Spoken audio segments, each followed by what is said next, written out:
बिस्मिल्लाहिर्रहमानिर्रहीम। अस्सलाम वालेकुम व्यूअर्स। आज मैं आपके लिए बड़े मज़े की एक रेसिपी लेके आई हूँ। रेसिपी नहीं है ये, आप समझें कि टिप्स हैं।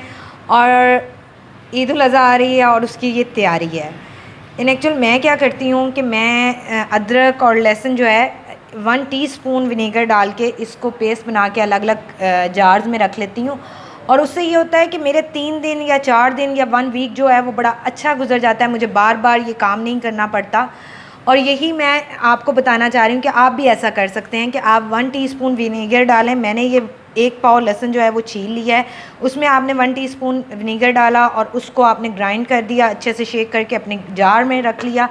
आपकी ईद बड़ी अच्छी सी गुजरेगी, आपको टेंशन नहीं होगी कि बार बार ये छीलना है। और ना टेस्ट चेंज होगा और ना ही उसकी रंगत।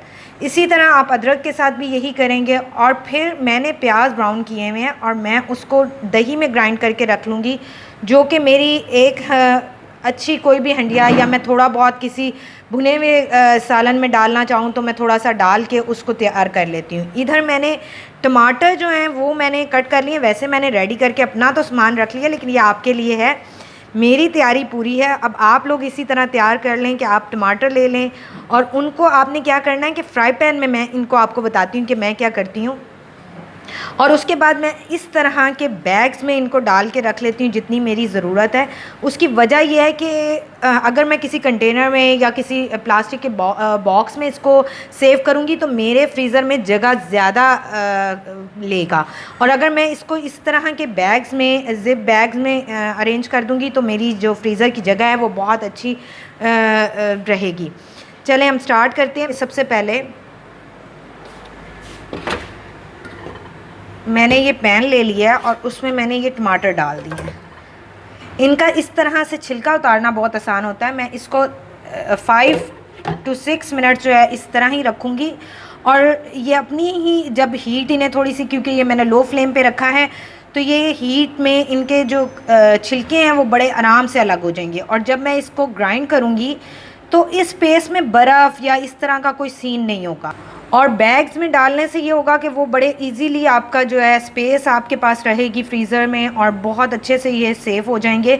और 1 वीक जो टाइम ऐसा पीरियड होता है जिसमें गेस्ट आ रहे हैं या वैसे बहुत बिजी हैं, क्योंकि जाहिर सी बात है गोश्त को भी सेव करना होता है, तो उसमें आपको ये आसानी हो जाएगी कि आपके पास ये चीज़ें रेडी होंगी। तो जैसे ही आपका ये रेडी होगा आपको इजी होगा। आपने बैग निकाला, उसको कट किया, उसमें से अपनी पेस्ट निकाली और अपनी हंडिया में डाल दी। इसी तरह ये सारी चीज़ें मैं अरेंज कर लेती हूँ। मैं धनिया जो है उसको भी कट करके फ्रिज में टिशू पेपर, जो टॉवल टिश्यूज़ होते हैं, उसमें टिशू पेपर में लगा के उसको रख लेती हूँ। मुझे 3 दिन कटिंग नहीं करनी पड़ती किसी भी किस्म की। तो ये मेरी टिप्स हैं जो आपके लिए मैं ये करती हूँ, आप भी ये करें और ईज़ी अपनी ईद को आसान बना लें। एक तरफ मैंने, आपने देखा टमाटर जो है वो ऊपर रख दिए, दूसरी तरफ मैंने लहसुन जो है उसमें सिर्फ 4 टेबलस्पून पानी डाला और 1 टीस्पून मैं विनीगर ऐड करूँगी और इसको मैं अच्छे से ग्राइंड कर लूँगी। सेकंड बात यह है कि आप जो मैंने प्याज करके रखे हुए हैं आप वो इसके साथ ही, यानी कि एक तरफ आप टमाटर रखें, दूसरी तरफ प्याज करें और इजी, यानी कि एक ही टाइम में सारे काम हो जाएंगे। ज़रूरी नहीं है कि प्याज पहले से करके रखने हैं। मैंने उन्हें पहले कर लिया है क्योंकि मैं काम कर रही थी। तो अब मैंने आपको दिखाने के लिए ये सारा काम किया है। वैसे मैं ऑलरेडी अल्हम्दुलिल्लाह रेडी कर चुकी हूँ अपनी सारी चीज़ें।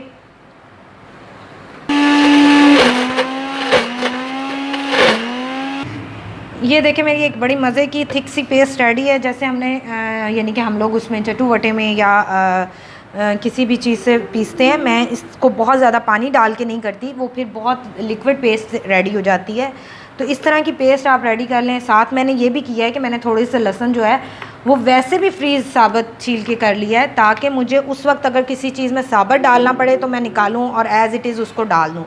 आप भी ये कर सकते हैं। ये सारी चीज़ें ऐसी छोटी छोटी हैं कि ये छोटी सी टिप्स जो हैं बड़ी मज़े की हैं, आपको ईजी रहता है और आप इसको ईद के दिनों में इजीली यूज़ कर लेते हैं। क्योंकि ईद के दिनों में थोड़ा सा गैस पे गोश्त का सारा सीन जो है वो बहुत ज़्यादा बिज़ी टाइम होता है, तो उसमें ये अलग से साथ साथ, क्योंकि जाहिर सी बात है खाना भी बनाना है और सब कुछ करना है, तो उसमें ये सारे काम हुए हुए हो तो क्विक सर्विस में खाना रेडी हो जाता है। इसे मैंने अपने जार में डाल लिया और मैं इसे इसी तरह बस फ्रिज में रख दूँगी। ये मेरे बड़े ज़बरदस्त किस्म के टाइम में काम आ जाएगा। और इसी तरह मैं अब रेडी करने लगी हूँ अपनी अदरक की पेस्ट, और उसे भी मैं जार में डाल के फ्रिज में रखूँगी, फ्रीज़ नहीं करूँगी। ये चीज़ें मैं फ्रीज़ नहीं करती, मैं 2-3 दिन की या वीक की हद तैयार करती हूँ, क्योंकि ये इतना ही टाइम अच्छा गुजार देती हैं। आप अगर 15 डेज़ रख सकते हैं, क्योंकि इसमें विनीगर है, ये इसे ख़राब नहीं होने देगी इसका कोई टेस्ट वगैरह, लेकिन मुझे ये होता है कि 1 वीक में यूज़ कर लेनी चाहिए। इसी तरह मैंने इसमें भी 2 टेबलस्पून जो है वो पानी ले लिया और 1 टीस्पून मैं विनीगर डालूँगी और इसको मैं अच्छे से जो है ग्राइंड कर लूँगी। ये भी मेरी पेस्ट रेडी हो जाएगी और फिर मैं इसे भी अपने जार में सेव कर लूँगी। मेरी अदरक की भी ये पेस्ट तो नहीं है, ये बहुत मज़े का चॉप हुआ हुआ, यानी कि जैसे अदरक होता है ना, ये मुंह में आएगा ना कुछ, क्योंकि कुछ लोगों को अदरक नहीं पसंद होता। तो वो इस तरह से करके, मैं वैसे कटिंग में भी बहुत डालती हूँ क्योंकि मुझे अदरक ख़ुद बहुत पसंद है। तो ये मेरा जो है अदरक की भी मेरी जो पेस्ट है वो रेडी है। इसे मैं अपने जार में अच्छे से सेव कर लूँगी और ये भी मेरी 3 से 4 दिन आराम से गुजार देगी और बहुत अच्छा टाइम मेरा ईद का गुजर जाएगा। आप भी इसी तरह रेडी कीजिएगा और मुझे ज़रूर अपने कमेंट्स कीजिएगा और मेरी वीडियो को लाइक एंड शेयर कीजिएगा। अगर आपको पसंद आई हो तो मेरे चैनल को सब्सक्राइब कीजिएगा। टमाटर जो हैं वो ये देखें इस तरह से हमारे बहुत अच्छे से रेडी हो गया। इसके ऊपर से ये उतर जाएगा, इसका छिलका बग़ैर कुछ किए, और फिर ये मैं सेव कर लूँगी क्योंकि ये वैसे ही मैश हो जाएगा। इसको कुछ करने की ज़रूरत नहीं, आप इसमें पानी नहीं डालेंगे तो ये उस बैग में बड़े अच्छे से सेव होगा।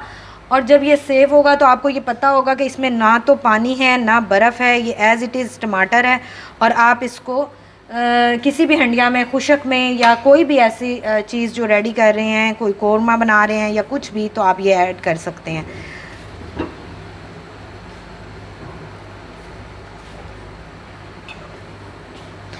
इसको तो ग्राइंड करने की भी ज़रूरत नहीं है, आप देख सकते हैं ये कितने मज़े के नरम हो गए हैं और ये ख़ुद ही मैश हो गए हैं।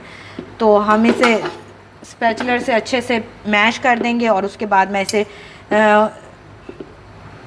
ठंडे होने पे अपने बैग में सेव कर लूँगी। यही आप कीजिएगा। अब मैं प्याज और दही जो मैंने आपको बताई थी वो मैं ग्राइंड कर लूँगी। आधा किलो प्याज हैं और उसमें मैं 1 पाव दही डाल रही हूँ और मैं इसको अच्छे से जो है ग्राइंड करके रख लूँगी। ये भी मेरी सेफ़ हो जाएगी 1 से 2 हंडिया के लिए इस तरह से। और कोई अगर मैं बहुत लाइट सा मसाले वाला सालन भी बना रही हूँ तो मैं उसमें भी 1 से 2 स्पून इसके डाल दूँ तो ये बहुत मज़े का टेस्ट तैयार होता है। उसमें मिसाला भी आ जाता है, बच्चों को बहुत पसंद होता है कि किसी भी चीज़ के साथ, बोटी के साथ अगर मिसाला हो तो आप भी इसी तरह इसे रेडी कर लीजिएगा और आपको बहुत ईजी लगेगी अपनी कुकिंग ईद के दिनों में। जी, मेरी ईद की तैयारी जो है वो बहुत अच्छे से हो गई है। ये देख सकते हैं आप लोग, मेरी पेस्ट रेडी है। ये प्याज और मैंने दही ग्राइंड किया है और ये भी बहुत थिक सा है, इसमें कोई पानी कुछ नहीं ऐड किया। ये मैंने टमाटर जो किए हैं उनको मैंने रख लिया है। ये थोड़ा ठंडा होगा तो मैं इस बैग में इसको डाल के सेव कर लूँगी। और ये मेरी अदरक की पेस्ट है और ये लहसुन की, इनको मैं अपने फ्रिज में रख लूँगी और इन दोनों चीज़ों को मैं फ्रीज़ कर दूँगी। और जब जब मुझे ज़रूरत होगी मैं एक बैग निकाल के आराम से यूज़ कर सकती हूँ। और ये मैं इसी तरह यूज़ कर लूँगी 1 हंडिया में, या जिस तरह आप चाहें। इसे ज़्यादा भी रेडी कर सकते हैं। मैं प्याज भी अलग से ब्राउन करके फ्रीज़ कर सकती हूँ, वो भी ईज़ी है। तो इसी तरह आप भी अपनी ज़रूर ईद की तैयारी कर लें और ईज़ी कुकिंग बनाएँ अपनी। इंशाअल्लाह ताला फिर किसी और रेसिपी के साथ, टिप्स के साथ आपके पास हाज़िर होंगी। अल्लाह हाफ़िज़।